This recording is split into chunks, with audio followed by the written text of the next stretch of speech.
right here you're getting a really good view from Thomas Pesquet.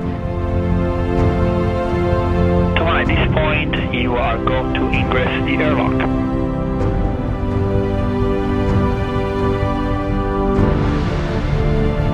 All of the primary tasks have been completed.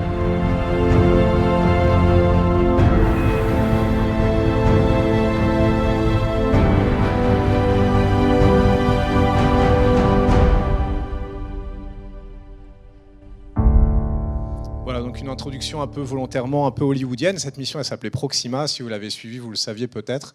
Mais la réalité du métier d'astronaute, c'est plutôt ça en fait. Ça, c'est 7 ans d'entraînement avant cette première mission et ça a commencé par devoir apprendre le russe. Et là, on me voit avec mes camarades de promotion réviser nos déclinaisons. On a passé quelques centaines d'heures ou peut-être quelques milliers, je ne sais pas exactement, à apprendre le russe. Donc ça a été notre cadeau de bienvenue à l'Agence spatiale européenne en 2009. Vous voyez sur ces images, on fait aussi des stages de survie. Pas des stages de survie parce qu'on va survivre dans l'espace, mais parce qu'en cas de retour, si les choses ne se passent pas vraiment bien, on peut tomber à 400 km de notre point d'impact calculé. On peut même tomber à peu près partout sur le globe en cas de retour d'urgence. Donc il faut se préparer à toutes les conditions. On a vu stage de survie en moyenne montagne. Ici, on se trouve dans le froid, dans la banlieue de Moscou. Donc 3 nuits par moins 25 degrés, ça crée des liens aussi au sein de l'équipage. Stage de survie en milieu aquatique, 70% de la planète c'est de l'eau, donc on a quand même une chance non négligeable de tomber dans l'eau. Et on s'est mis aussi sous l'eau pour vivre 10 jours au large de la Floride dans la simulation d'une mission spatiale où notre module, immergé par 25 mètres de fond, c'était la simulation d'une mission qui irait vers un astéroïde ou vers un corps céleste. Et puis un entraînement aux 4 coins du monde en fait. Avant même d'être allé dans l'espace, j'avais déjà fait plusieurs tours de la planète parce que cette station elle est internationale. Donc moi je représente l'Agence spatiale européenne, mais on a nos partenaires la NASA, l'Agence russe, l'Agence japonaise, et les Canadiens. Donc on s'entraîne dans tous les centres et donc j'ai fait la navette pendant des années entre ces différents centres pour me qualifier sur les matériels respectifs des différentes agences. Et puis, entraînement scientifique, en fait. Cette mission, c'était essentiellement une mission de recherche. Donc, on fait de nombreuses expériences dans beaucoup de domaines, dont la médecine. Et ça consiste à comprendre ce qu'on fait, évidemment, même si on est aidé par les gens au centre de contrôle.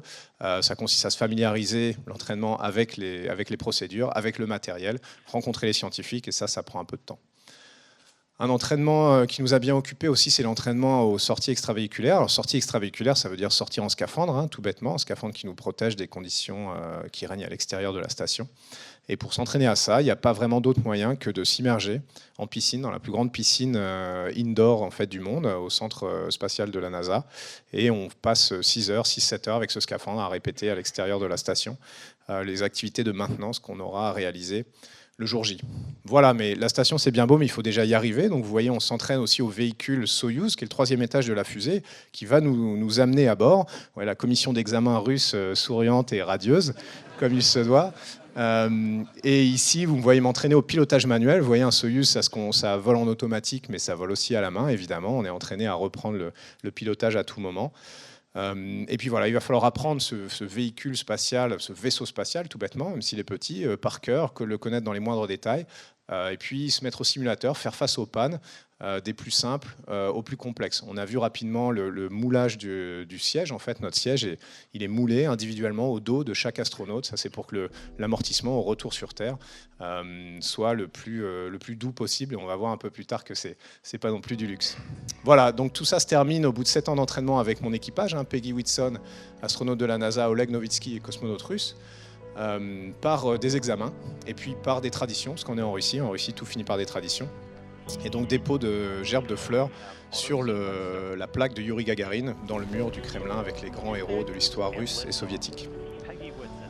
Voilà, donc après 7 ans d'entraînement, en novembre de l'année dernière, on s'est donc retrouvé au cosmodrome de Baïkonour, au Kazakhstan, au milieu de la steppe kazakh. Et puis on a fait connaissance avec notre fusée, on a fait les derniers tests, revêtu notre scaphandre, et puis on a dit au revoir à la famille qui nous a accompagnés, qui était là. C'était un moment évidemment très émouvant. Et puis dans la nuit du Kazakhstan, par une température assez fortement négative, on s'est lancé, moi pour ma première mission spatiale et mes 2 collègues pour respectivement leur 2e et leur 3e.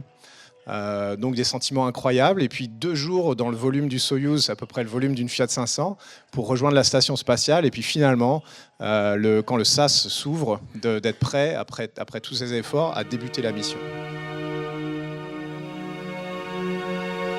Alors la station spatiale, vous voyez, ça ressemble un petit peu à ça. C'est un équipage de 6 personnes.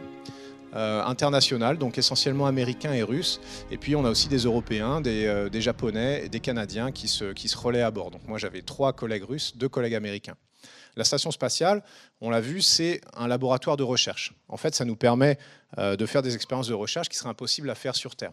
Que les conditions du vol spatial nous permettent d'avoir accès à des phénomènes qui sont d'habitude masqués.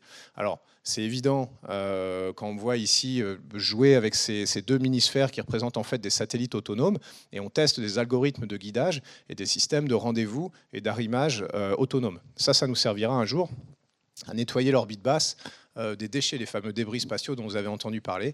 Eh ben, il va falloir aller les chercher, il va falloir les nettoyer, et on travaille à ça à bord de la station spatiale. Sur ces images, vous me voyez travailler avec un lanceur de nanosatellites qui va s'installer, qu'on va faire sortir par le SAS qui est derrière moi là, et qu'on va installer au bout du bras robotique, et on va déployer des nanosatellites qui vont être chargés à l'intérieur. Ces nanosatellites, c'est des petits cubes en fait de la taille d'un Rubik's Cube ou 2 fois plus grand, et ça permet de donner accès à l'espace à des PME, à des universités, à des acteurs qui traditionnellement n'avaient pas accès à cette plateforme-là. Donc on en a déployé 37 quand même pendant la mission. Ça, c'est une activité qui a vraiment le vent en poupe. Donc on fait de la recherche, mais on fait aussi de l'exploration. Dans la station spatiale, ce n'est pas une fin en soi, on prépare la suite de l'exploration spatiale. On a appris à maîtriser l'environnement de l'orbite basse terrestre, et là on m'a vu en fait contrôler à distance avec ce petit joystick un petit rover autonome, comme vous avez tous vu Curiosity sur Mars, sauf que celui-là il était dans les laboratoires de l'Agence spatiale européenne. Mais un jour, ces scénarios-là, on les répétera, où on sera en orbite autour de Mars, autour de la Lune, et on pilotera à distance des rovers sur la surface. Donc on prépare cette technologie-là aujourd'hui même à bord de la station spatiale. Voilà, donc vous voyez l'impesanteur, ça permet d'être créatif dans ses positions de travail, et ça c'est très pratique, hein. C'est vrai que sur Terre, on n'a pas toujours le loisir de travailler au plafond ou accroché sur les murs, mais on s'y habitue, hein. Moi, quand je suis revenu sur la planète, ça m'a fait drôle d'être tout d'un coup extrêmement limité dans mes mouvements. Mais voilà, une autre expérience de physiologie dans le laboratoire Columbus, laboratoire de l'Agence spatiale européenne, ce module qui a été fabriqué en Europe. J'avais mis mon petit drapeau français, le drapeau de l'ESA derrière moi. Expérience de physiologie, et ça consistait à étudier finement les muscles et l'atrophie musculaire qui se passe à bord de la station spatiale. Donc pour moi, c'était un peu une chaise de torture avec pas mal de décharges électriques et des efforts maximum à répéter avec la jambe. Mais bon, il faut souffrir pour faire avancer la science. Ça fait partie du métier. Expérience de physique des fluides. Alors ça, c'est une expérience simple parce que les expériences compliquées de physique des fluides, on en a, mais elles sont derrière des parois. Vous imaginez, on ne fait pas joujou avec des fluides au milieu de la cabine. Ça peut aller se mettre partout. Mais on a des expériences qui étudient soit des phénomènes de modélisation de la Terre et des phénomènes de vagues, ou alors le comportement des carburants dans des injecteurs carburants, dans des moteurs, ce genre de choses comme ça pour optimiser les consommations de voitures. Biologie, peut-être pour finir, on a vu Peggy avec sa récolte de salades, avec cette lumière rose qui est faite pour faire pousser les salades à bord de la station spatiale. On en aura besoin parce que quand on ira sur Mars, il faudra produire de la nourriture à bord. On ne pourra pas se permettre d'emmener tout avec nous, ce sera trop lourd en termes de poids. Et donc il faut développer ces techniques-là, c'est important. Et on aimait particulièrement bien cette expérience-là parce qu'une fois toutes les 2 ou 3 semaines, les scientifiques nous laissaient récolter la salade et la manger. Donc ça, on avait le loisir de manger nos résultats scientifiques, mais ça nous mettait un peu de variété sur le menu parce que sinon, à part ça, c'est essentiellement de la nourriture en boîte ou lyophilisée. La station spatiale, un lieu de travail, vous l'avez compris, 12 heures par jour, un peu plus, mais le reste du temps, c'est aussi un lieu de vie. Alors ça a l'air mal rangé comme ça, mais je vous garantis que c'est plutôt bien rangé. Il y a des choses partout, évidemment, il y a des câbles, il y a des objets sur toutes les surfaces, on utilise toutes les surfaces, il suffit d'avoir un velcro et puis on peut accrocher une charge même importante à un mur. On se sert du plafond, vous avez vu, il y a des équipements qui sont accrochés juste avec un bungee, un tendeur. Mais chaque chose est à sa place, et d'ailleurs, il y a des gens au sol dont le seul travail, c'est de suivre tous les objets à bord de la station spatiale dans une immense base de données. Je vous avoue qu'on en a quand même perdu quelques-uns, mais on essaie d'en perdre le moins possible. Voilà, on peut être créatif dans ses déplacements, évidemment. Donc malheureusement, quand on tient la caméra, on a tendance à filmer ses pieds, mais ça me permet de vous montrer le seul endroit privé de la station spatiale, qui à part ça est très public, avec des caméras qui sont branchées quasiment tout le temps. Chacun a sa petite chambre personnelle, avec ses effets personnels, ses ordinateurs pour faire des emails, appeler au téléphone. Voilà la cuisine de la station spatiale. Donc vous voyez, on se retrouvait assez régulièrement autour de la nourriture, et puis une fois de temps en temps, on avait des fruits frais, mais malheureusement ça ne durait pas très longtemps parce qu'au bout de 2 semaines on n'en avait plus, mais c'était toujours un grand moment, et pas seulement parce qu'on peut faire des vidéos marrantes, mais aussi parce que on n'a pas tant que ça de produits frais, encore une fois, à bord de la station spatiale.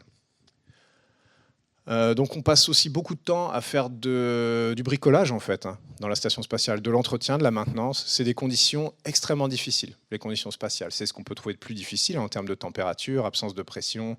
On passe de températures extrêmement élevées à extrêmement basses à l'extérieur, hein. Et il faut maintenir la vie à l'intérieur, que tout ça soit bien étanche, que tout ça marche en bonne intelligence. Donc beaucoup d'heures par jour consacrées à faire de la maintenance et de l'entretien. Et puis un système qu'on doit maintenir et entretenir, c'est aussi le corps humain. On l'a dit tout à l'heure. 2 heures et demie de sport par jour. Donc on a un tapis roulant qui est sur le mur pour des raisons de place, c'est très pratique. Essayez pas de faire ça chez vous. On a un vélo d'appartement aussi, mais qui n'a pas de selle en fait. On a juste les pieds pris par les pédales et on flotte au-dessus du vélo, c'est très pratique. Et puis on a cette machine qui s'appelle Airhead, sur laquelle on passe quand même 1 heure et demie par jour pour entretenir les muscles dont on ne se servirait pas à bord. Les muscles du dos, les muscles des cuisses, parce qu'évidemment à bord de la station on peut se déplacer juste avec 2 doigts, hein. Donc si on faisait pas de sport, on reviendrait au bout de 6 mois, on serait quand même en mauvais état. Voilà, donc activité d'éducation aussi, on a pas mal parlé d'éducation, on a essayé de servir de la station spatiale pour parler aux jeunes, hein, pour dire qu'il y avait des carrières scientifiques intéressantes, que tout ça c'était passionnant. Donc ça consistait à réaliser quelques petites expériences qui étaient destinées essentiellement aux scolaires. Et puis le reste du temps, quand on n'a pas de travail, c'est-à-dire le soir, le dimanche, chacun fait un peu ce qu'il veut. Moi j'avais la chance d'avoir mon saxophone. Peut-être pas la chance pour mes collègues, parce qu'ils ont dû supporter mon absence de talent au saxophone assez régulièrement. Mais bon, du moins, moi j'étais content, ça m'a permis de me détendre un petit peu. Et puis ce qu'on fait aussi beaucoup, essentiellement dans la station spatiale, dans notre temps libre, c'est simplement de regarder dehors en fait. Ce que vous voyez ici, c'est la cupola, donc vous la voyez au milieu de l'écran là. Cette photo elle est à l'envers, la cupola elle est sur le bas de la station spatiale, elle regarde vers la Terre. Et donc tous les matins, on ouvre les volets en fait, tout bêtement. Tous les soirs, on les referme.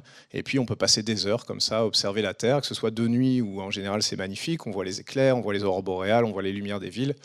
Ou de jour, où là c'est encore mieux parce qu'on peut vraiment capturer les détails avec des appareils photo et des objectifs assez conséquents.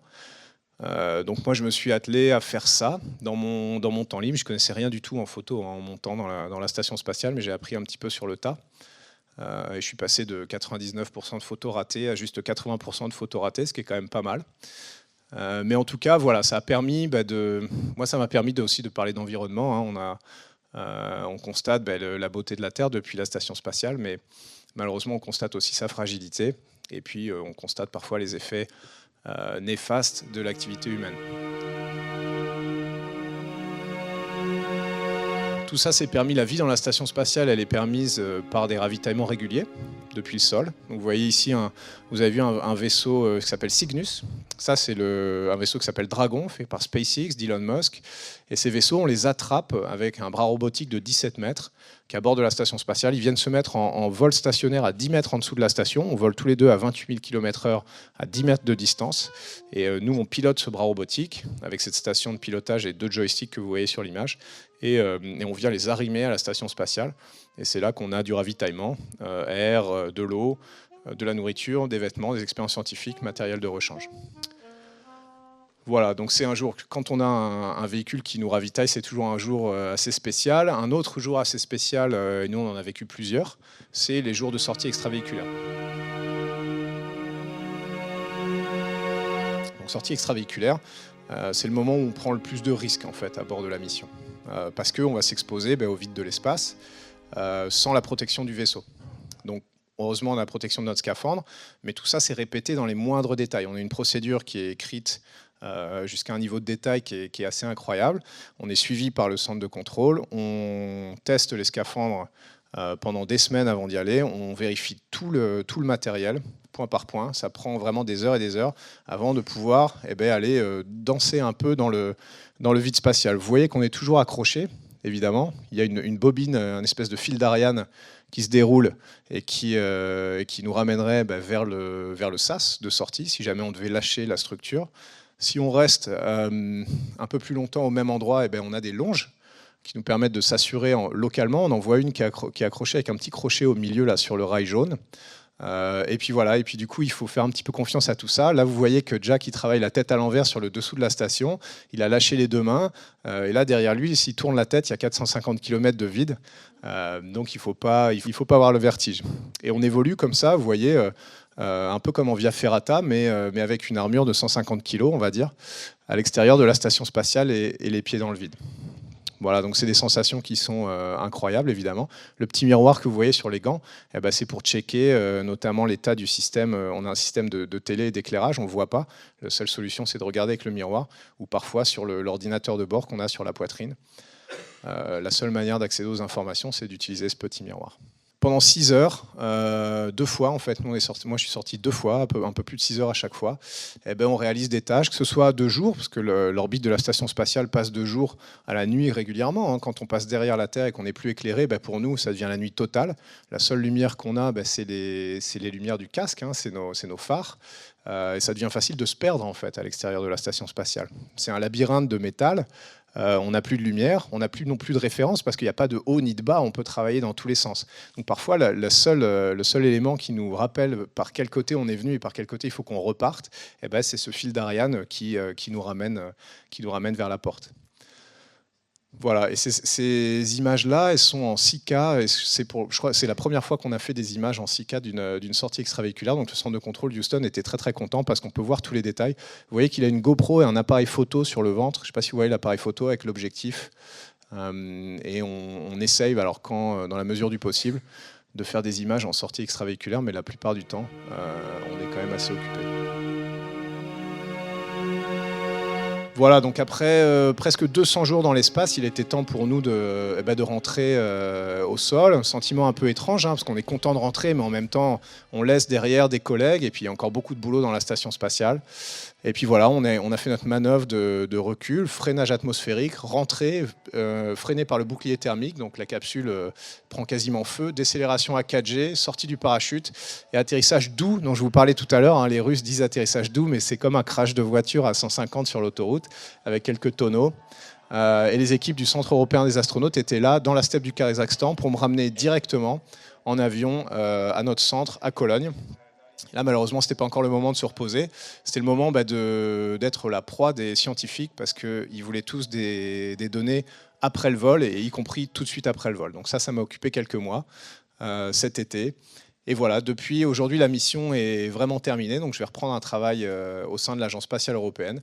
En attendant, peut-être la prochaine vers la station spatiale ou un peu plus loin vers la Lune ou vers Mars. Voilà. D'un point de vue affectif, comment ça s'est passé ce retour? Est-ce que tu avais des sentiments particuliers à nous dévoiler? Moi, j'étais content de rentrer, de retrouver les miens, parce que 6 mois partis, c'est long quand même. Mais d'un autre côté, j'avais cette espèce de sentiment de retour de colonie de vacances, en se disant c'était vraiment super, c'était un truc exceptionnel. Peut-être c'était si super parce que c'est exceptionnel, parce que c'est pas voué à durer dans le temps, et du coup t'en profites encore plus. Mais c'est un peu ça l'esprit, c'est un peu retour de colonie de vacances. Voilà. Mais faut pas le dire parce qu'après les gens ils pensent que j'étais en colonie de vacances. Bon.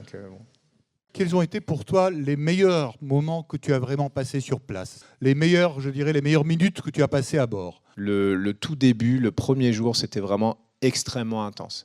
Parce que j'ai travaillé 7 ans au sein de l'Agence spatiale européenne, mais quelque part toute ma vie pour ça. Parce qu'avant ça, j'ai fait ingénieur, avant ça, j'ai fait pilote, etc. etc. Donc quand tu regardes bien, en fait, c'est un peu le travail d'une vie d'en arriver là.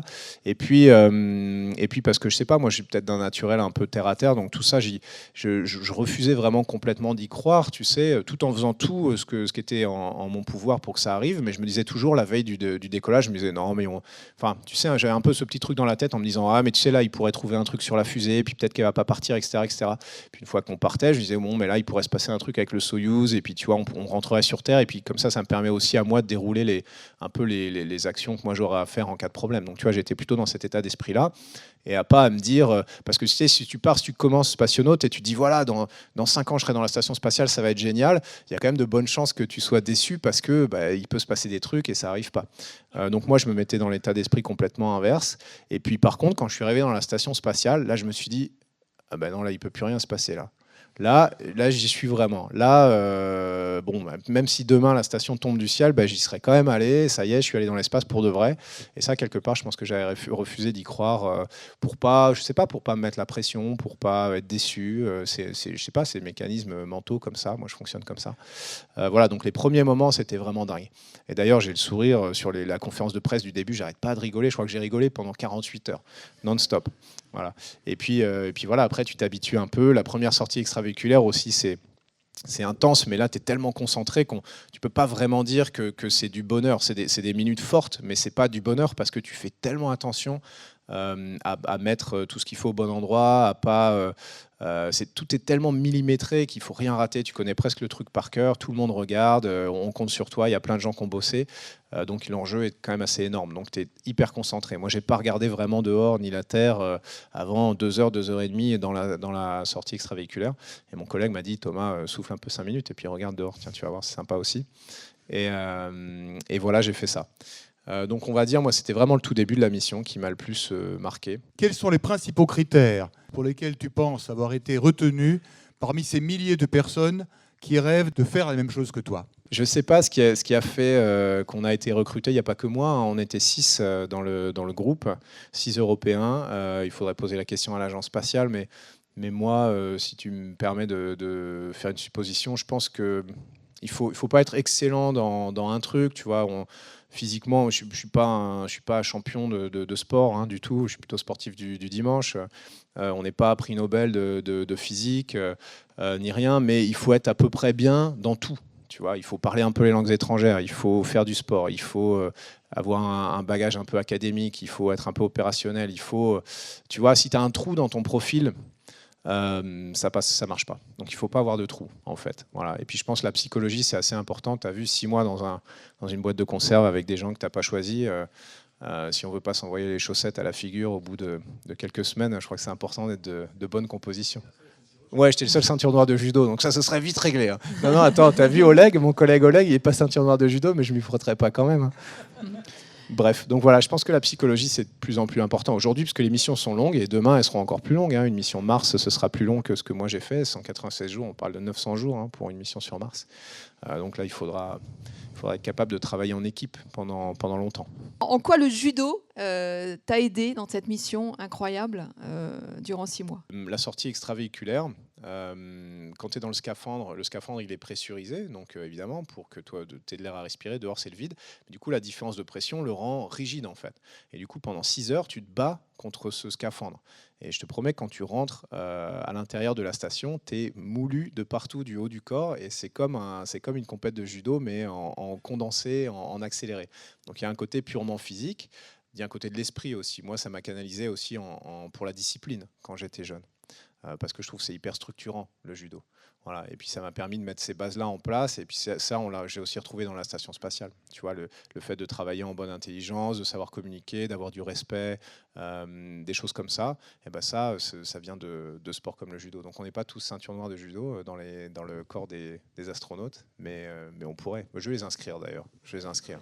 Vous avez parlé de conviction et d'engagement vis-à-vis de l'environnement, et j'ai cru comprendre que le fait finalement de voir la Terre de votre point d'observation exceptionnel avait renforcé encore cette conviction. Alors je suis curieux de savoir finalement, à 400 km d'altitude, qu'est-ce qu'on voit qui peut renforcer ça? Quand tu vas dans la station spatiale et que tu vois la Terre de l'espace, ça change tout. Parce que tu prends un recul, et là tu peux embrasser la perspective de la Terre, la globalité de la Terre d'un regard. Et du coup, ce genre de choses qui se passe à un phénomène global, ça devient ton échelle. Et là, ça te parle beaucoup plus.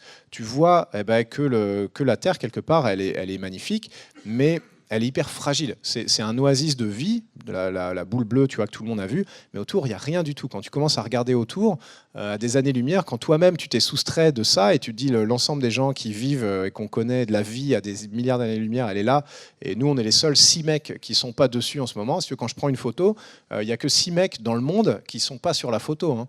Tous les autres, ils y sont. Hein. Non, mais...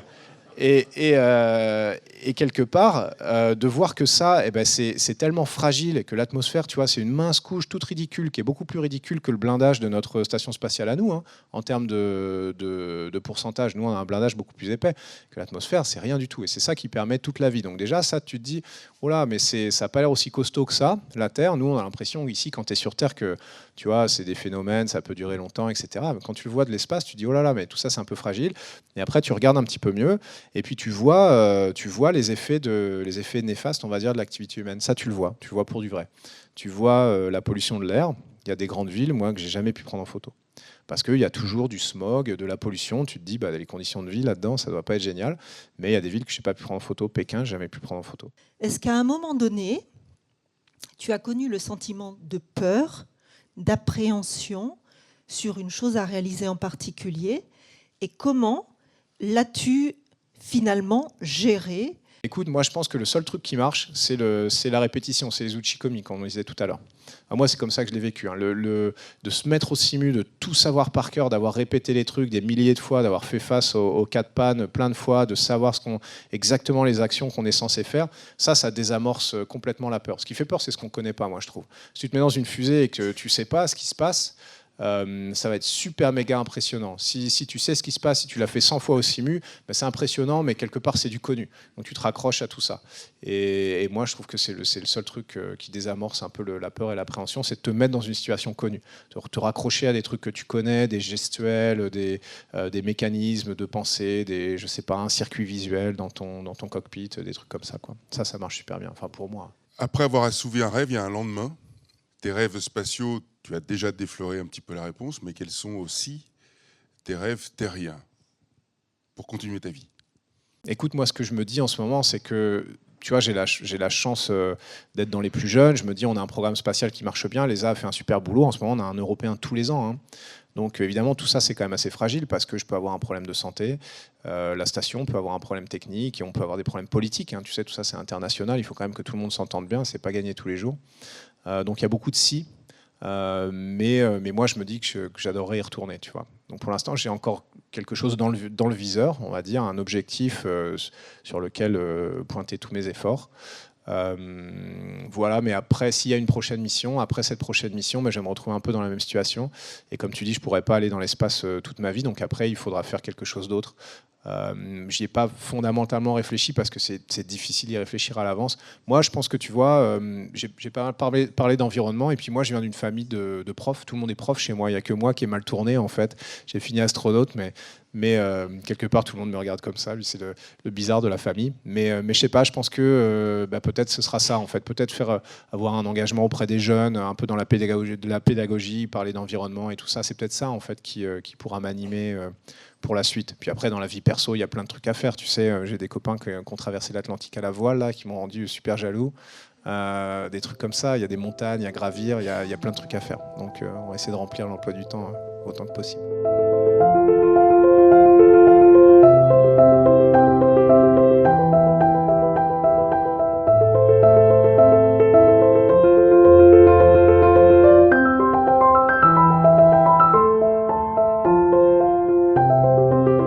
Terminé donc la conférence de Thomas Pesquet, judoka, il est ceinture noire, vous-même également. Alors êtes-vous fier justement qu'un judoka puisse aller dans les étoiles, dans l'espace? Oui, très fier. On est tous très fiers d'ailleurs. C'est vrai qu'il avait emmené à bord sa ceinture noire et j'avais eu la chance de faire un duplex avec lui dans Stade 2 et il nous avait expliqué que justement que c'était important pour lui d'amener des objets de sport. Donc il avait pris un ballon de basket et une ceinture de judo et un ballon de rugby parce qu'il fait les 3 sports. Et le judo, oui, il a expliqué ce soir que ça avait été essentiel dans sa préparation, dans la gestion du stress, le côté physique, parce que c'est un sport très complet, et puis aussi le respect dans la capsule avec les autres spationautes, le respect dans la performance, dans la préparation. Donc non, on est vachement fiers d'avoir un judoka dans l'espace et un judoka qui sache communiquer comme ça et partager sa passion surtout. Moi, le judo, ça veut dire beaucoup de choses pour moi. Il y a l'aspect sportif, compétition purement physique, on va dire, qui est utile dans ma vie de tous les jours. Moi, ça m'a apporté beaucoup quand j'étais jeune, ça m'apporte encore énormément maintenant. Mais il y a surtout les valeurs qui vont avec, il y a surtout l'esprit, il y a surtout le respect. Moi, ça m'a canalisé quand j'étais jeune. Le judo, j'avais tendance à être peut-être un peu hyperactif et ça m'a appris énormément de choses sur les tatamis et en dehors que j'applique dans ma vie de tous les jours. Et puis encore aujourd'hui, je crois que dans mon travail de judoka, il y a plein de moments où je dois gérer mon stress, où je dois travailler avec les autres et où je dois être calme, être patient. Et ça, je l'ai appris sur les tatamis de judo. Donc moi, je suis très très fier de faire partie du cercle et j'essaye de porter quelque part les valeurs du judo à l'extérieur, auprès du grand public, parce que je pense que c'est ça aussi notre mission. C'est pas de rester entre nous, mais c'est de porter un petit peu la bonne parole et puis d'être un peu un exemple. C'est une responsabilité, mais d'essayer d'être un exemple des valeurs du judo dans la vie de tous les jours. Donc j'essaie de faire ça de mon côté. Moi, je trouve que c'est ce qui le caractérise, c'est l'équilibre, la maîtrise, la bienveillance. Ce respect, les pieds sur terre. Vraiment, même s'il part dans les étoiles, il a les pieds sur terre. On voit bien qu'il prend ça avec beaucoup de distance, qu'il sait l'expliquer, qu'il est conscient des enjeux et que... Non, franchement, c'est un homme remarquable. Je pense que ce qui a irradié ce soir, c'est une personnalité qui est rassurante parce que c'est un homme qui est calme, qui est pondéré. Je le disais à la fin, c'est quelqu'un qui est probablement très respectueux de façon générale.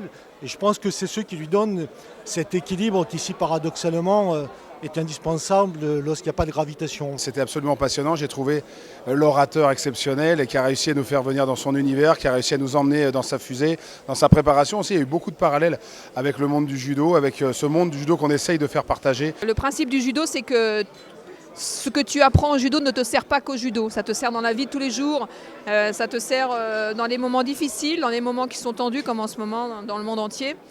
Et je trouve que souvent on arrive à mutualiser notre énergie au service du plus grand nombre, quoi. Et on est tous un peu humanistes, mais à des degrés différents. Et ce soir au Cercle des Ceintures Noires, tous ceux qui sont là, il n'y a pas de hasard, quoi. C'est souvent des grands champions ou des anciens, des gens qui ont toujours marqué leur époque d'une façon ou d'une autre. Je crois que le monde, en particulier les jeunes, ont du mal à avoir des passions. Des passions physiques, réelles, des passions lointaines, inaccessibles. Et c'est toujours important de rêver. Et c'est un rêve qu'il a réalisé. Et je crois que beaucoup de jeunes devraient rêver plus loin. Et donc c'est important d'avoir un homme comme ça comme exemple. Donc rêver et puis faire quelque chose de beau. Donc en plus il le fait très bien, avec honnêteté, sensibilité, et toutes les qualités qu'on lui a vues ce soir. Le judo me sert chaque jour, enfin, en tout cas dans mon comportement, dans ce que je suis. Je crois que quand on a l'intelligence d'essayer de comprendre le judo, il est imprimé sur votre disque dur à vie et vous sert tous les jours dans tous les domaines. Et c'est pour ça que ça en fait une vraie... C'est plus qu'un sport, c'est quelque chose qui vous éduque, qui vous transforme. Voilà. Et quand il le fait très jeune, ça devient quasiment un gène.